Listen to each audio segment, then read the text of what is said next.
The day before, after a restless night and a rather uneventful day, the party was actually able to secure lavish clothing suitable for the ball, at least for 3 of them. The others, however, would still need to find a more suitable way to infiltrate the Moreland estate as they continue their journeys on the day before the ball.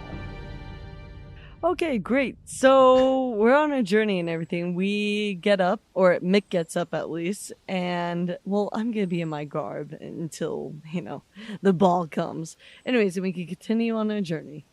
All right. So this whole day, honestly, is just walking. You might stop for lunch, but you do not see another soul on the road at this point. You are traveling more into private lands of the Count and other high nobles of Taylor. And so as you travel along these roads that are, we'll say, they're not well maintained, per se, just because they're not so often trod upon. These are not main thoroughfares. These are not trade routes. It's a quite solitary journey, for the most part.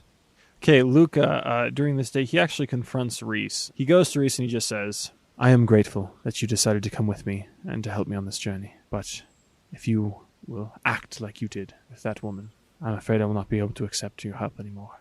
And he walks away, musing on his existence. All right, and the sun goes a little further across the sky. At this time, Lyrian has taken time to brush up on his noble etiquette that he had received while being a prince in the old world.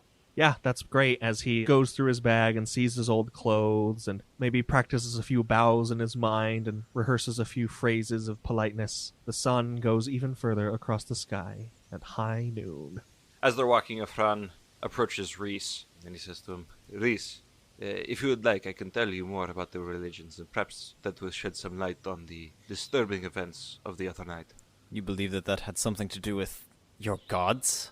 Perhaps. I can tell you in as much detail as you like, but to be brief, there are the ethereals. They are what you would call gods. They're children, these souls that have achieved a great destiny. They become realities. The realities, they sometimes intervene in the affairs of mortals, much, much more so than the ethereals.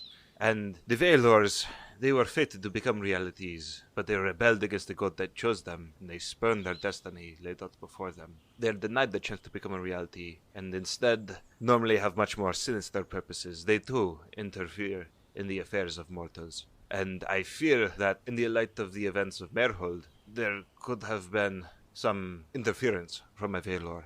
If this is the case, it would prove most unfortunate for you, and for the rest of us. So upon hearing this exposition on religion from Efran, Reese has a quick flash of remembrance, and he says, yes, this figure mentioned that Quenberg was his daughter. That's disturbing. Yes, that is quite disturbing. I will take some time to think on this, and perhaps we can hypothesize who it may have been. Very well, but I did learn one thing. They bleed.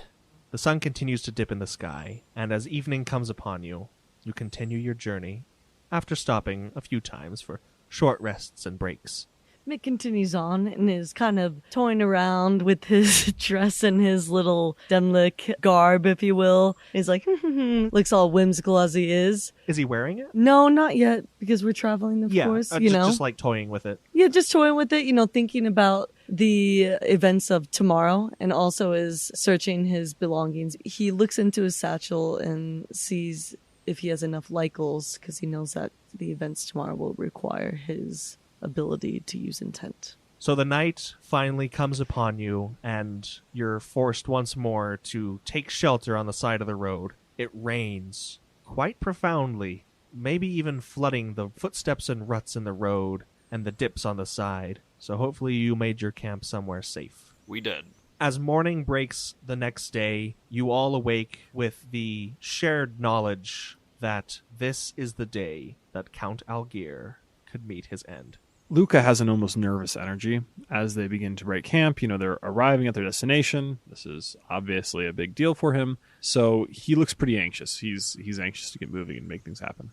As is Efran. Everybody's getting a little antsy. Efran takes a hot minute to just inform everybody of some of the cultural customs of the different peoples to make sure that they don't commit any egregious social faux pas. Luca gathers everyone together as they're walking to just discuss the plan for entering and turning toward Ifran and Mick. He says, I believe that the best way for us to proceed is that if we can make it down the river, we should in fact be able to enter through the grate. With our finery safely enclosed inside this case, I think we can arrive and get dressed before we arrive at the ball, and no one should be the wiser. Presuming what Ifran has told us is true and that we can remember it, we should be able to blend in very well. I agree. And I say that this is a marvelous plan. But how will we get Lyrian and Reese with us? I could very well join you. I don't know if you know, but I was once a prince in the old world, and I did manage to bring these with me. And Lyrian pulls out some formal wear that has his family crest on it and kind of has a more of a military style to it, but it's still formal wear. That will be very helpful. And Reese, how can we bring him? How can we disguise him? You must admit, friend, you cut a striking figure. I think I have a solution to that problem. I believe that he could be a bodyguard for one of our grand nobles. However I get in, so far I'm the only one I can see who will be able to bring a weapon in with them. And he kind of just taps his mask. Well, you see Luca, and he's got the bone dagger, and he says, I believe I will be able to enter with this, but only this. We would hope so. But a bodyguard, a servant, I think I can play a role in being someone who can get around to all aspects of the party. Not just the guest areas, but some place where the servants are, other workers, other people who tend to the estate. Might need to do some looking around. Very well. That actually could work to our advantage if we have someone who is not strictly tied to the idea of a guest. As we're kind of finishing up discussing the plan, Lyrian tells the group, maybe it's best that I go forward ahead of the group a bit and scout ahead and see what we're up against. Yes, I believe that would be fine. You are well versed in the ways of nobility already. I will help instruct the others to make sure that they are up to speed. Very well. I will meet you before the party. All right, so then Lyrian is able to make really good time going out on his own. The rest of you, as you continue your walk along these roads, there begin to be small towns, villages that pop up, mostly farmland, it would seem. It's very fertile land as you head further east, and there are more coniferous trees as well. Large mountains looming very far out to the east a bit more, and you see a pronounced hill that rises above these lowlands, which then turns into the highlands before the mountains. And upon said hill is a lavish estate. Lyrian alone picking his way through the sparse forested areas, while the group stays behind, just going along the road, listening to the instructions of Ifran. Lyrian, I want you to do a stealth check as you approach the estate proper. Lyrian's actually stealthy when traveling alone. That doesn't mean you don't have to make a stealth check. Well, I move stealthily anyway, but 19. Okay. So as you come upon the estate, you are first greeted by a river that is running parallel to the road. However, at some point, you see ahead of you, there is a bridge as the road crosses more north and then sort of arcs down back into the estate from the north again. The river continues its straight course until it reaches the estate and then cuts through it. The farmland seems to dissipate, taken over more by the natural forests leading up to these highlands.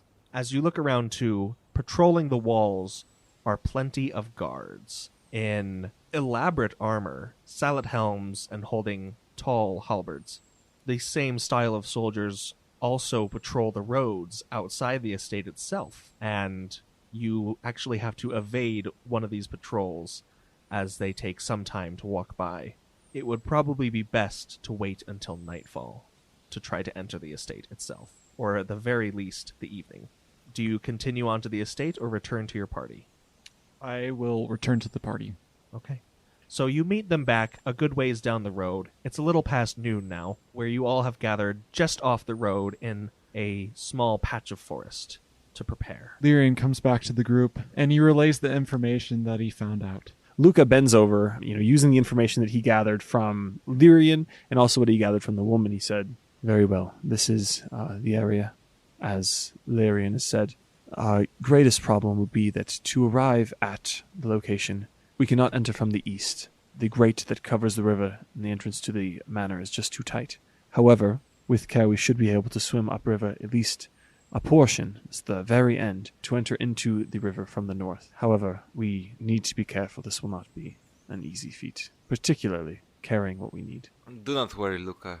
I am a very strong swimmer. Then we will leave the case with you, as I am not. Should I mention that my constitution is like 1? Because it is. Well, I feel like it'd probably be if you're Probably a strength strength thing. check. That's okay. Oh, that's so good because my strength is 0. We can make it. Yeah. It's fine. It's Yeah. fine. It's fine. Okay. We can have Ifran swim up the river trailing a rope, and we merely hold on to the rope walking toward it or pulling ourselves toward it. walk. Yeah, that's brilliant. Okay, also, I want to make this distinction. Ifran said in character that he's a strong swimmer, okay? That is not Noah making a statement about his mechanical prowess, okay? If this is like a straight strength check, he's as good as Mick. Oh, crap. So what you're telling me is Luca, with 1 in strength, is the best swimmer. Oh, I think no. Reese would probably be the best swimmer. I meant of the people being in the river. But, No. okay, does anyone need to do anything prior to us doing this? Well, are we storing our gear before or after we go through said river? That's a fair point. We should locate someplace to store our gear. Lyrian, do they have guards patrolling the outside of the gate, or do they only have guards inside of the estate? They do have patrols on the outside as well. Alright, so those either need to be dealt with, or we sneak past. If we do not have our gear, we can move quietly. So we will need to keep our gear. I don't know. How far do they patrol? To a good degree. I had to dodge one on the road. I have an idea in mind, but Mick and I will need to prepare ourselves separately from you three. And he kind of gives a knowing nod towards Luca and Lyrian. There's a very diplomatic thumbs up from Luca as he accepts this knowing nod, and he gestures for Ifran and Lyrian to follow him. I think that we also need to prepare. This will be a difficult journey. Just carrying this case will be trying. Yeah. Ifran, he follows Luca, but he does so somewhat reluctantly. He is pretty suspicious that something's going on. But again, time and place, Ifran figures this is best discussed after the mission. Who has the case, the waterproof case? I'm assuming that group. Yes. Luca Yeah, does. Luca does. I don't know. Is it like still in place for me to be wearing my super heavy, dirty plate armor, or should I just be wearing like normal garb? You can spend the rest of the daylight hours cleaning it. Okay, so after the two groups separate, Reese approaches Mick and says, I think I have an idea, but you've probably already thought of it as well. We could disguise as some noble, and by we I mean you, and I would be escorting you as a bodyguard. Methinks this is a good idea, and I have. It's come across my mind. I assumed you had thought about it before, but who specifically would you go as? You know who would look dashing in this dress? Quenberg. And Reese kind of chokes a little. Quenberg! I suppose so.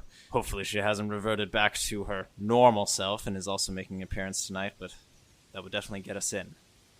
Let's do it. Indeed. And even so, I always wanted to be a twin. All right. Man, Mick's incredible. With this plan settled, Reese spends the rest of his day making his armor and great sword look presentable, as they are seemingly worse for wear. All right. So then the other group.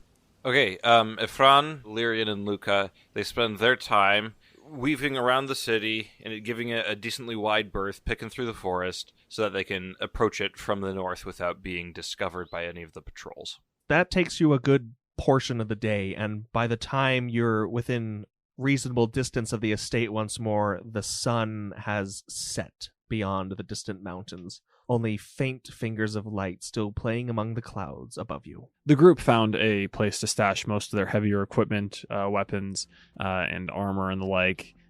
Really, they're only carrying Luca in his, not even in his leather armor, but just in his clothes.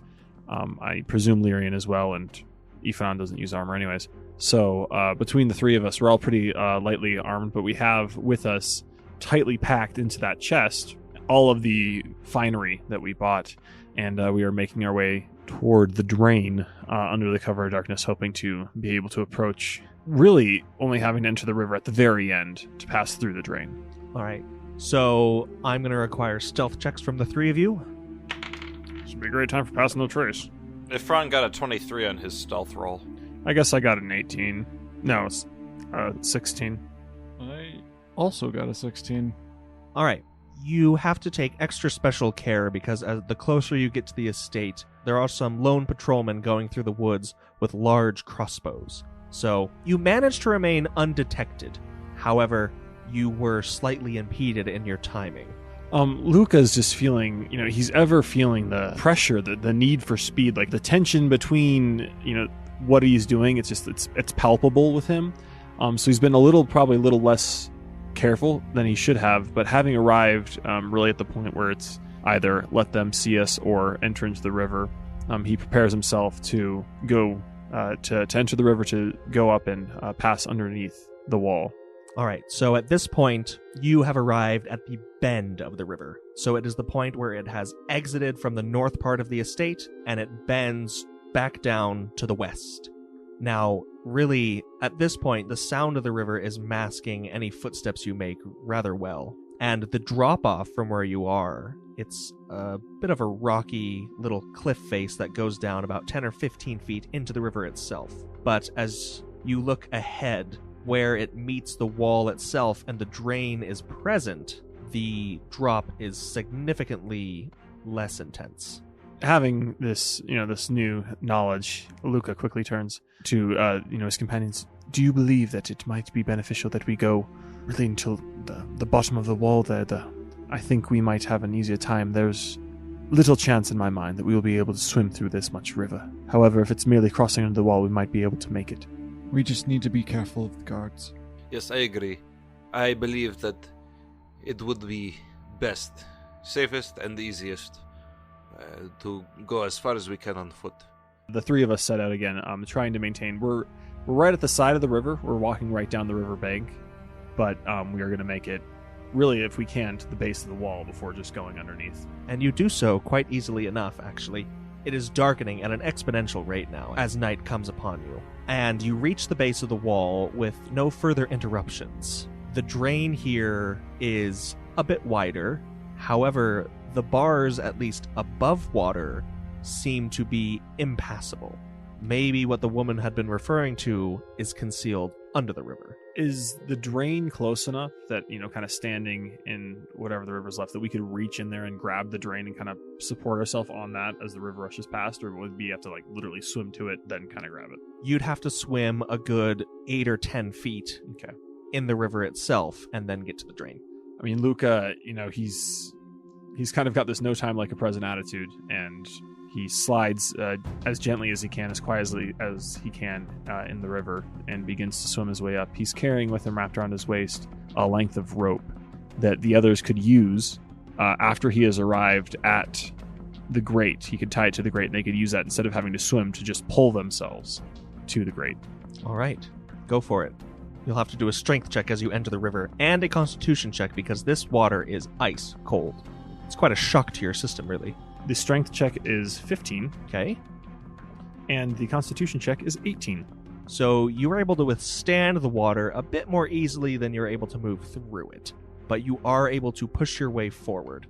The drain has broken, it seems, most of the force, but it quickly picks up again, and you know that if you were dragged even just a few feet backward, you would be quickly swept away. Okay, so Luca immediately hooks an arm around one of the bars of the grate to make sure that he's got a stable position, and he attempts to take the rope that he tied around his waist and tie it around one of the bars outside of the water, so it's still above and he can get a good knot on it, so that the people behind him don't have to swim but can instead pull themselves along with the chest. Roll a dexterity check. Come on, baby. This is your one good stat. And it's so bad! It's 8. Okay. You lose your grip on the rope momentarily. Do a dexterity saving throw. Save that rope. 20. You're able to grab the rope, but now holding on to the bar with just your arm wrapped around, you're feeling some intense pressure. You try again to tie a knot, and you have pretty good confidence as you're able to wrap it around the bar and tie that off. All right. Having done so, I investigate prior to calling my companions. I go under the water and see if there's a way for me to pass through this grate. It seems that someone has intentionally bent the bars a little ways underneath that you can slip through. It's a tight fit, but you're able to do it. On the other side of the grate, I beckon to my companions, showing that I've gotten through and that I've tied off the rope. They can't hear me over the water, so it's just gestures, really. Lyrian, seeing Luca's gesture, turns to Ifran and says, "Time to go." And Lyrian heads into the water. Efron, strips down to his skivvies and hops on in. Okay, both of you do strength checks and constitution checks. 14 for strength. How much for constitution? 21. You barely feel the cold, Lyrian. Okay, Efron is feeling the cold a little bit more. He got a 12 on his constitution and 11 on his strength. Lyrian is able to pull himself along the rope, and Lyrian's carrying the case? Yes. With the case, and you're able to make it underneath the water and to the other side of the grate. Efron, you reach the grate, pulling yourself along the rope, and you feel it gain a little more slack as it starts to come undone. Do a strength saving throw as you have to then reach for the bars themselves and pull yourself the rest of the way. Come on, baby.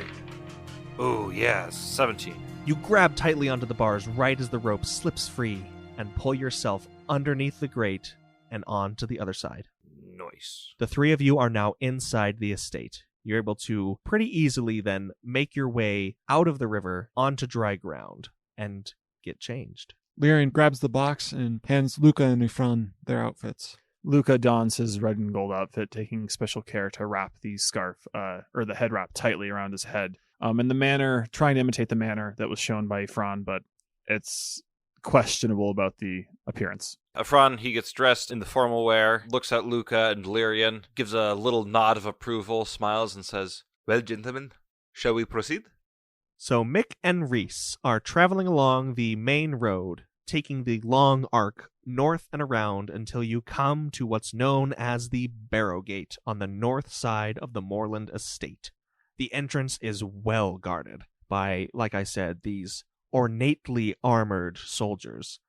And standing watch at the gate as well is a man in a very puffy hat with a big old feather coming out of it, dressed in fine purples and golds with large puffy shoulders and puffy trousers going down to his knees, where then long boots and socks are met. Can I just say that I want to steal this outfit?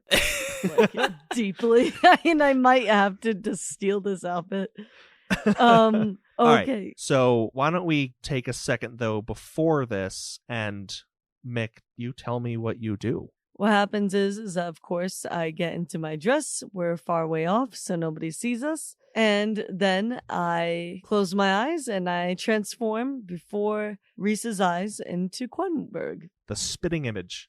Yep, the spitting image. And then I put on my headdress by the Dunlick fashion, and I put on my slippers, and I put a little makeup on. You know how we do. At the sight of this, it's pretty startling to him, seeing, the shape-shifting figures of the face and the body parts. It's just like, he's not quite sure what he's seeing. But, before too long, Lady Quenberg is standing in front of him.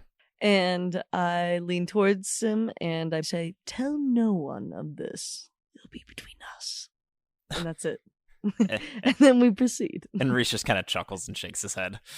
All right. So we continue on together. And of course, I'm assuming Reese looks pretty spiffy himself and is in place as my guard. Yes, my armor's and pretty bedazzled. Not bedazzled. It's, yeah. it's pretty dazzling. Oh, gorgeous. That bedazzler. Anyway, so then, and then I tell Reese before, "Now understand, Reese, we must perform this properly. Understand that I'm going to be impersonating a Taelic noble.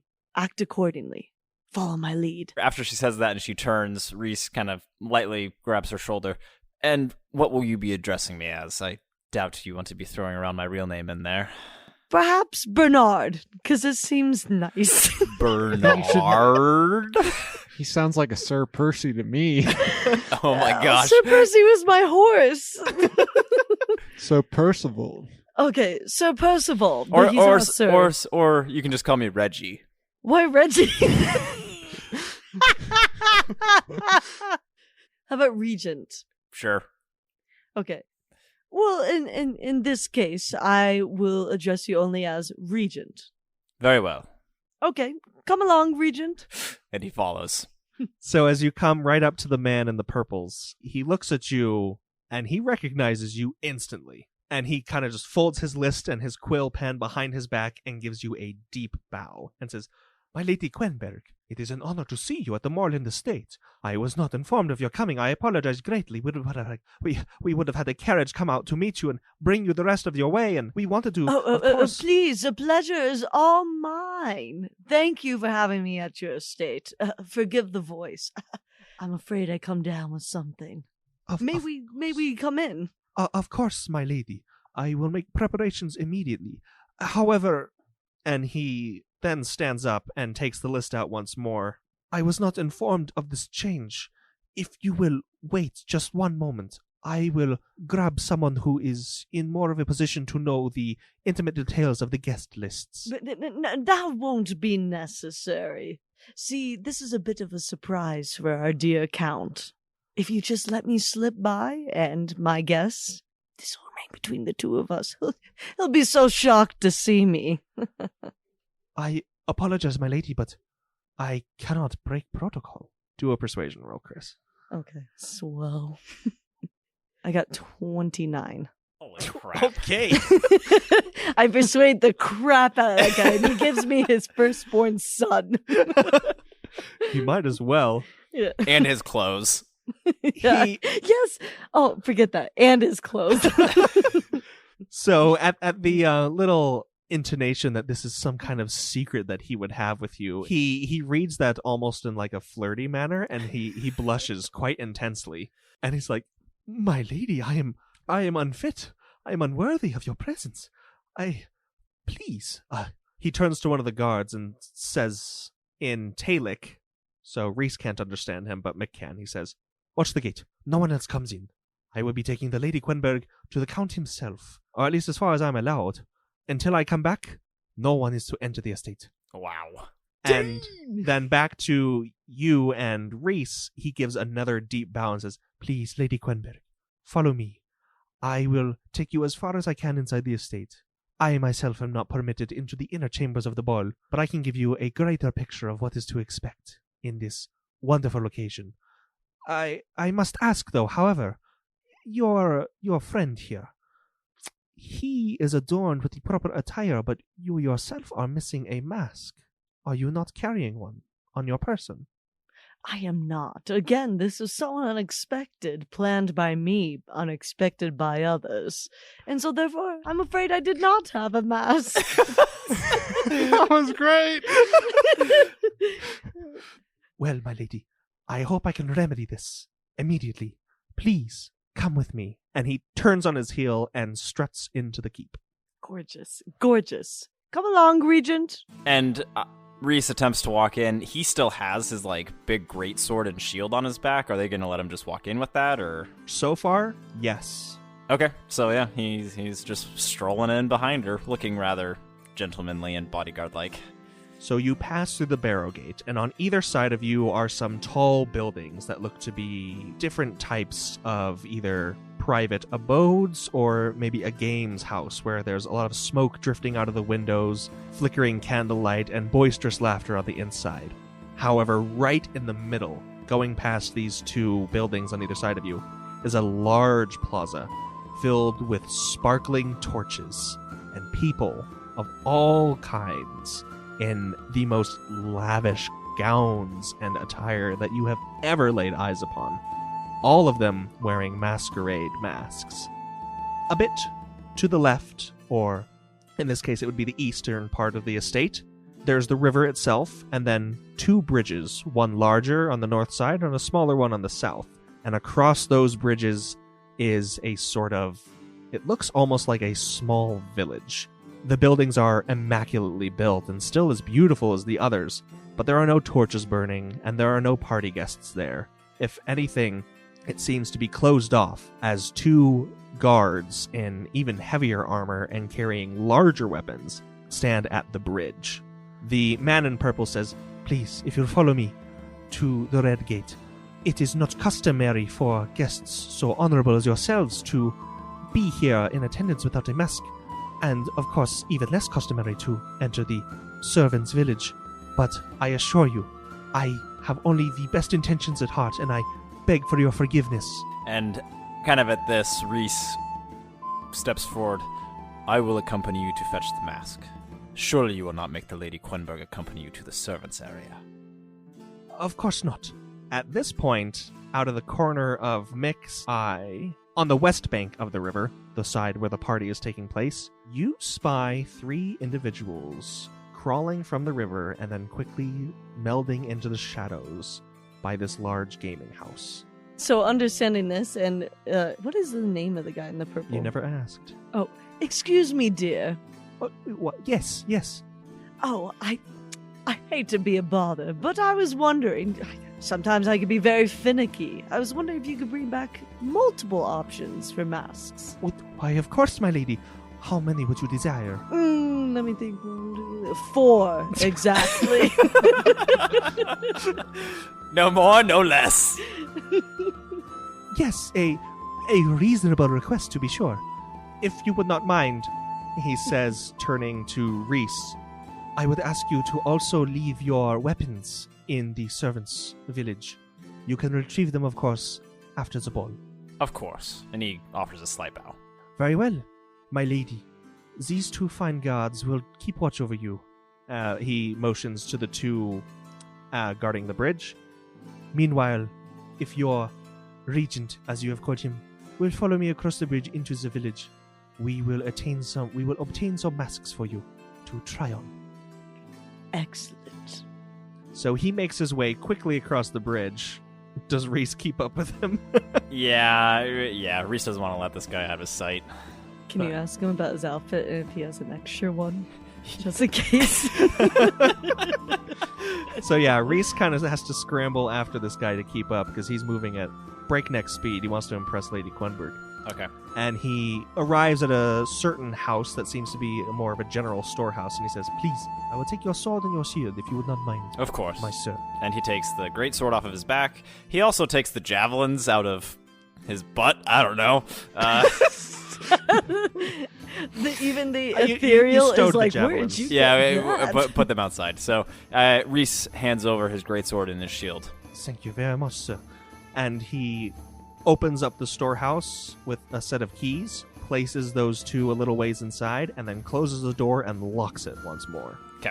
If you follow me, just across the street, I will grab a set of spare masks for our good lady. Excellent. And he rushes over. And actually, and he kind of like chases over with him. He skids to a stop and turns toward you. Oh, yes. Forgive me, but I have known the Lady Quenberg for quite some time. Perhaps I can offer some assistance in picking out some options and what she might like. Why, of course. Please, follow me. And he brings you into another storehouse that is filled to the brim with gold and silver platters and goblets and decorative vases and all manner of glassware. And it's just, this place has got to be worth a whole ton. And Reese just starts stuffing his pockets. No.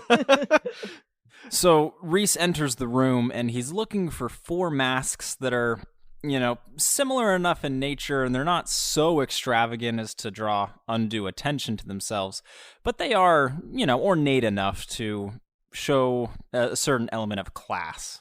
It's not too hard to find 4 full face masks of a bright ivory, inlaid with either gold or silver patterns. Like one has floral patterns, another knots, but they're all equally fancy without being ostentatious. Perfect. Then Reese collects all 4 of them and goes on his way. Very well, sir. Those are excellent selections, if I do say so myself. Alrighty, we should return to it quickly. Of course. You make your way back across the bridge and present the Lady Quenberg with these 4 masks. So Reese, masks in hand, approaches Mick and hands her the masks. Ah, thank you, sir. Just what I needed. I hope they will be to your liking. Of course they are. They look dashing. Anyways, I'll put one on. I put one on. I'm Mick. I put one on. So at this moment, Reese and Mick, you see your other three companions kind of still, tugging at their sleeves, pulling up their trousers, stepping around the corner into this main square of the estate, and seeing Reese approach you. As Luca, Lyrian, and Ifron approach, is it safe to assume that Luca and Lyrian can make the connection that this woman in this ball gown that you just bought the previous day is in fact Mick, transfigured into a woman? Yes. In fact, Luca will comment on this. Even if it will confuse Fran, he's going to say something. As they round the corner and, everyone having dressed in their noble clothes, they really look like they're ready for the party, just lacking the masks.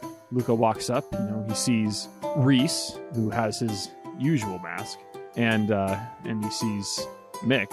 He's just, well done, Mick. This might actually work. And he grabs a mask out of her hands and dons it. Ephron, recognizing the dress, but not the person in the dress, approaches kind of cautiously, and he says, Reese, I see you've made a new friend. And who might you be? Well, isn't it obvious? And then I get a little closer, handing him a mask. And then I whisper, it's me, Mickey.